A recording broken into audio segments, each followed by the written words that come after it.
2시간 전에 마감한 트레이더가 생생하게 전하는 글로벌 마켓 리뷰 델타원입니다. 우리 증시는 갭으로 4,000포인트에서 출발했고 장중 조정 가볍게 거치고 종가 고가로 마감했습니다. 해외 시장 또한 주말간이 미중 협상 기대감이 커지면서 주요 지수 선물이 아시아 세션 시작부터 갭 상승 출발하였고 미국 세션 들어서도 전혀 밀리지 않고 꾸준히 상승하다가 장 마감 30분을 남겨놓고는 숏 커버가 들어오면서 종가 고가로 마감했습니다.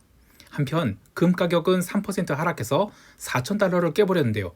리스크 온이 흐름이 진행되곤 있지만 채권 시장이나 통화 시장은 꼼짝 않고 있습니다.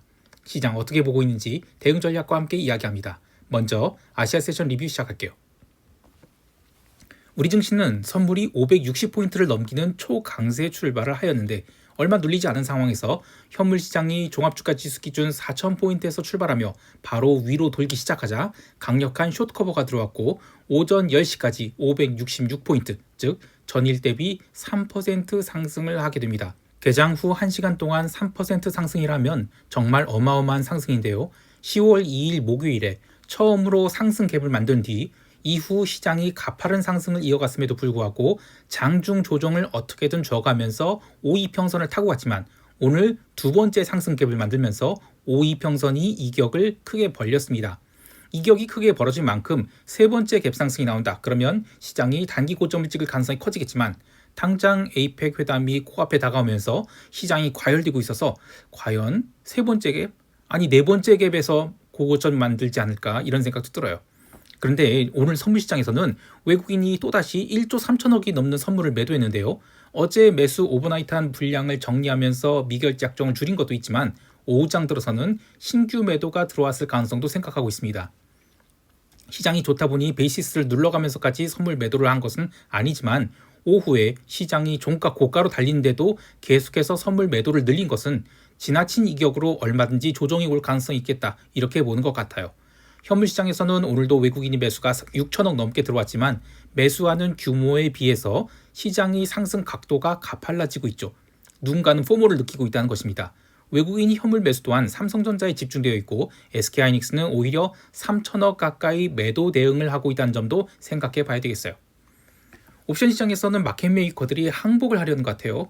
지난주 금요일 종가 고가로 마감했음에도 불구하고 마켓 메이커들이 적극적으로 델타를 롱으로 밀면서 상단 배열을 570포인트까지 올렸는데도 오늘 또 선물이 566포인트까지 상승하자 상단 배열을 575포인트까지 롤링업을 했어요. 계속되는 롤링업의 변동성 지수인 V코스피 인덱스는 33포인트까지 올라버렸습니다. 해외 시장의 변동성이 18포인트까지 내려간 것을 감안하면 우리 증시 변동성은 정말 미쳤다고 볼 수 있죠. 그럼에도 불구하고 함부로 변동성 매도를 늘리지 않은 것은 혹시라도 에이펙 회담에서 무언가 긍정적인 딜 메이킹이 되면 시장이 마지막 불꽃을 태울 수 있겠다 이런 우려 때문인 것 같은데요. 잔존이 지금 2주 정도밖에 안 남았는데 변동성이 33포인트라 참 우리 시장이 역사를 새로 써가는 것 같아요. 저는 그 원자바오 사태, 그리고 리먼 사태, 그리고 피그스 사태 모두 겪었고요. 또 차화정 장세나 뭐 바이오 랠리 이런 거 다 겪어봤는데 이야 이건 참 놀랍네요. 참 놀랐습니다. 어쨌든 상단 배리어를 575포인트까지 올리면서 하단 배리어도 530포인트까지 올렸어요. 그런데 미결제 약정을 얼마 쌓지 못하고 있습니다. 또 하나 신경 쓰이는 부분은 오늘 570 이상의 콜옵션들이 폭발하긴 했는데 오후에 폭발한 것이 아니고 오전 9시 현물 시장이 종합주가지수 4,000포인트에서 출발하면서 상승하기 시작할 때 폭발했어요. 그런데 이제 옵션 가격이 워낙 높아서 감마가 터질 정도는 또 아니었거든요. 그래서 롤링업 비용이 좀 적게 들었을 것 같아요. 그러면 마켓메이커 입장에서는 이제부터의 상승에 대해서는 시장이 언제든지 뒤집힐 수 있다고 보고 소극적으로 따라가는 것 같아요. 지난주까지는 10포인트 단위로 560, 570 이렇게 막 쫓아갔는데 오늘은 지수 상승분에 비하면 따라간 속도를 확 늦춘 5포인트밖에 안 올렸죠. 이런 거서 이 시장이 어느 정도 꼭지는 온 것 같긴 합니다. 자 이제 유럽 세션 넘어갈게요. 유럽 증시는 갭 상승 출발했지만 하루 종일 박스 내에서 머물면서 상승의 속도 조절을 했는데요. 대신 이 고가권에서 이 박스가 나타나면서 변동성은 18포인트까지 하락했어요. 사실 지수의 일중 흐름을 고려한 실질 변동성 대비 변동성 선물은 여전히 비싼 편인데요. 뉴스플로우는 FOMC와 에이펙 회담을 앞두고 시장이 좀 쉬어갔다라고 하지만 시장은 강력한 급등을 앞두고 좀 에너지를 좀 비축하는 그런 모습으로 보여요. 특별히 시장을 선도한 업종은 없었고요. 주말간 있었던 미중이 히토류 관련 분쟁이 이번 에이펙 회담에서는 다루어지지 않을 것이다. 이런 일종의 안도감으로 시장이 갭상승 출발해서 하루 종일 그냥 변동성만 뺐다 이렇게 보고 있습니다. 한편 이 채권 시장은 아시아 세션 출발에 갭 다운이 나왔는데요. 갭 다운 나오고 아시아 세션에서 등락을 거듭하다가 미국 세션 시작 직전에 일중 저가를 갱신하게 됩니다. 물론 그 뒤로는 추가 하락이 나오지 않고 조심스럽게 반등하면서 갭을 메운 데는 성공했는데 채권 가격이 눌린 것이 미중 무역 분쟁에 대한 짧은 안도로 나타난 것이라면 한편 채권 시장은 아시아 세션 출발에 갭 다운이 나왔는데요. 갭 다운 나오고 나서 아시아 세션에서 등락을 거듭하다가 미국 세션 시작 직전에 일중 저가를 갱신하고 바닥을 만들어요. 물론 그 뒤로는 추가 하락이 나오지 않고 조심스럽게 반등을 해서 갭을 메운 데는 성공했는데 채권 가격이 눌린 것이 미국과 중국이 무역 분쟁에 대한 짧은 안도로 나타난 것이라면 이번 FOMC에서 25bp 금리 인하 당연하더라도 그 이후의 금리 인하 지속에 대한 기대감은 달라질 가능성도 좀 생각하는 것 같아요. 여하튼 채권 시장은 이제 더 이상 눌리면 안 되는 자리까지 내려왔고요. 채권 변동성 지수인 무브 인덱스는 연중 최저치를 또 갱신해서 66.87포인트까지 내려왔어요. 채권 변동성이 계속 내려가게 된다면 이제는 채권을 장중 매매해서는 돈이 안 되고 포지션을 뭉개든 아니면 이벤트 있을 때만 대응해야 될 것 같아요. 채권 변동성도 지수 변동성과 마찬가지로 실질 변동성은 변동성 선물보다 한참 낮은 수준에서 움직이고 있어요. 시장에 과도한 낙관이 있음을 보여주는 것입니다. 통화시장도 하루 종일 조용한 흐름을 보였습니다. 별다른 경제지표 발표가 없었던 것도 이유지만 메인 이벤트를 앞두고 먼저 움직일 필요는 없다라고 보는 것 같은데요. 그럼에도 불구하고 비달러 바스켓들이 살살 위로 돌아가는 것 같아서 좀 긴장이 돼요. 우선 주말간 있었던 미중 히토류 분쟁 강도가 낮아졌다. 이런 뉴스로 오지달러가 급등했죠. 근데 다른 통화들은 생각보다 덜 움직였지만 오지달러만큼은 0.6% 강세 마감했어요.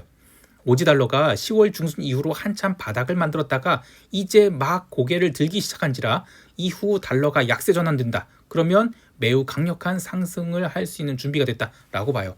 저는 원화도 마찬가지라고 보는데요. 순간 급반전해서 강세 전환할 수 있다 이렇게 보고 있어요. 달러 인덱스도 지금 99포인트를 제대로 넘기지 못하고 있는 상황에서 살짝 아래로 돌고 있죠.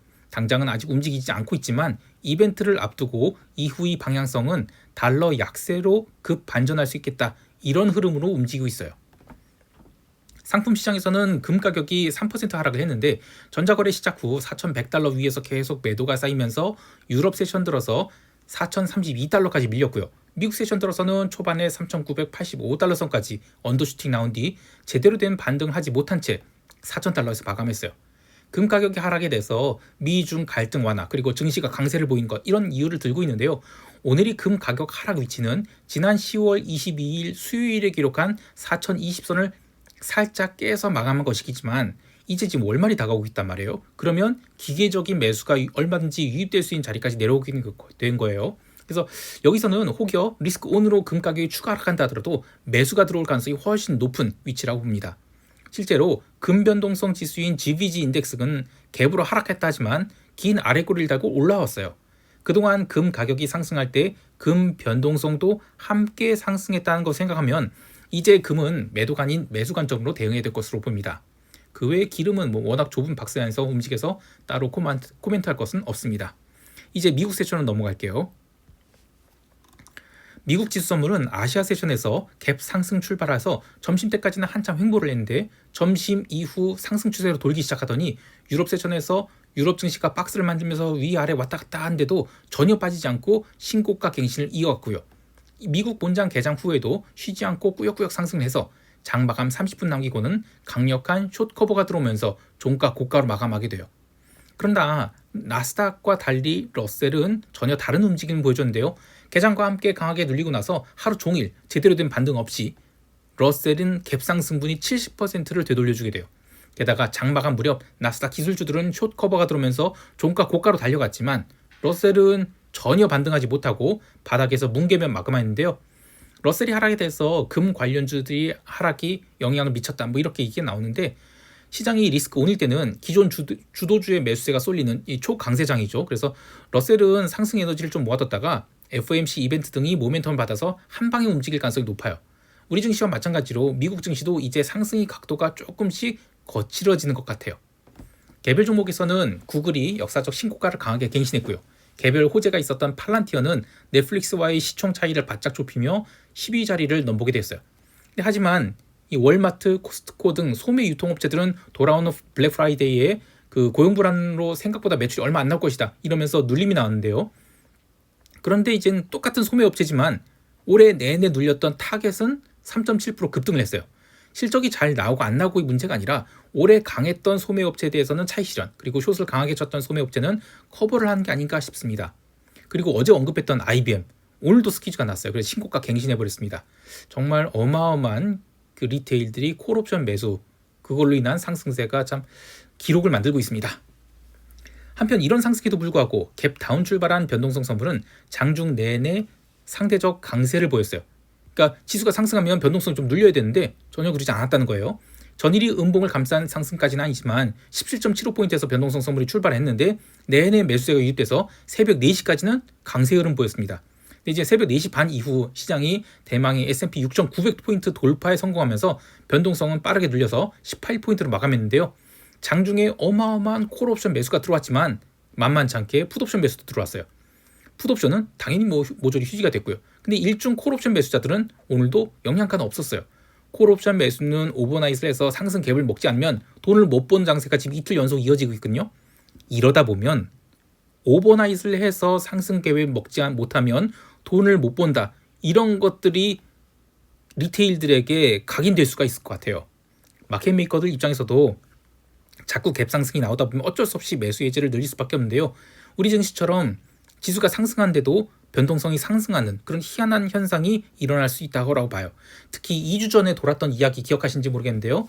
에이펙에서 미중 무역 합의가 이루어진다. 그러면 S&P 지수가 10%를 갭 상승이죠. 그런 것에 대한 변동성 매수가 좀 다시 들어오고 있다.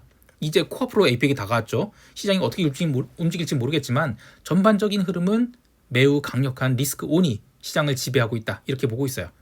근데 장중 매매로는 참 벌기 어려운 장세가 이어지고 있다라고 봅니다. 이제 시장 총평하면서 대응 전략 이야기할게요. 우리 증시는 의외로 야간 선물 시장에서 상승이 없었습니다. 외국인들이 어제 적지 않은 선물 매도를 쌓았지만 미결을 막 늘려가면서 쌓은 것은 아니라고 봐요. 그래서 10월 2일과 어제 이어서 화요일도 지금 갭 상승 출발한다. 그러면 3갭이 나오게 되죠.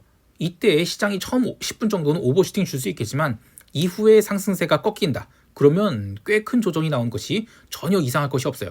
그래서 그 점을 반영해서 야간 시장에서 움직임이 좀 약했다라고 보는데, 근데 만약에 갭 상승이 아니다, 약보합 출발이다, 그러면 시장은 장중 조정으로만 그칠 가능성이 높아 보여요. 전일 종합주가 지수 4,000포인트에서 출발했다가 장중 조정을 4,000포인트에서 받아내고 종가 고가 마감했는데 화요일도 4,000포인트까지 눌리면 얼마든지 나올 수 있어요. 또 화요일은 위클리 옵션 만기에 대한 부담도 없죠. 먼슬리 옵션에 대해서는 이제 여차하면 바로 변동성 매도에 나서야 되는 그런 시간이 됐어요. 그래서 지수가 오를 때는 신고가 갱신에 대한 부담감으로 어쩔 수 없이 변동성이 오르겠지만 만약에 지수가 조정받는다? 이거는 콜 매도의 찬스입니다. 그래서 순식간에 변동성이 녹아내릴 가능성이 있다라고 봅니다. 따라서 오전에 바로 눌림이 나온다기보다는 약간 오버슈팅 각오하고 기다리다가 시가선 깨고 내려가면 이제는 외곽의 콜옵션 매도 대응을 하는 것이 좋겠는데요.